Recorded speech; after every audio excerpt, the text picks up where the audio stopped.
So hello everyone, good morning. এখন বাজে সকাল 6:30 মতন, আর এখন আমি যাচ্ছি সিটি সেন্টার 2-তে আমার কম্পিউটার এক্সাম দিতে। তো এত তাড়াতাড়ি বেরোনোর কারণ হচ্ছে, যেহেতু কলকাতার রাস্তায় ভীষণই জ্যাম হয়, তাই জন্যই আমি 10টা থেকে এক্সাম থাকলেও একটু আগে আগে যাওয়ারই চেষ্টা করেছি।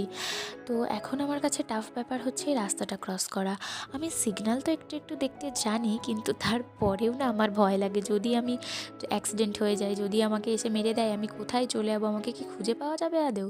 আর এসে তো দেখছি কেউই আসেনি। তো যথারীতি আমার মুখও যেমন বন্ধ থাকে না, হাত পাও তেমন স্থির থাকে না। তো তাই জন্যই এই দরজাটা দিয়ে আমি বারবার বেরোচ্ছিলাম আর ঢুকছিলাম। আর সোসাইটির বাইরেটা কী সুন্দর ফুল গাছ লাগিয়েছে, জাস্ট খালি একবার দেখো, দেখলেই যেন মন প্রাণ একদম জুড়িয়ে যাচ্ছে। মনে হচ্ছিল কয়েকটা বাড়ি নিয়ে আসি, কিন্তু কী আর করা যাবে, আমাকে মারবে আনলে। তো এখন তো স্টেশনে বসে আছি। তো আজকের ভিডিওটাতে এই পর্যন্তই। ভালো লাগলে please like, comment, share and subscribe. Thanks for your watching.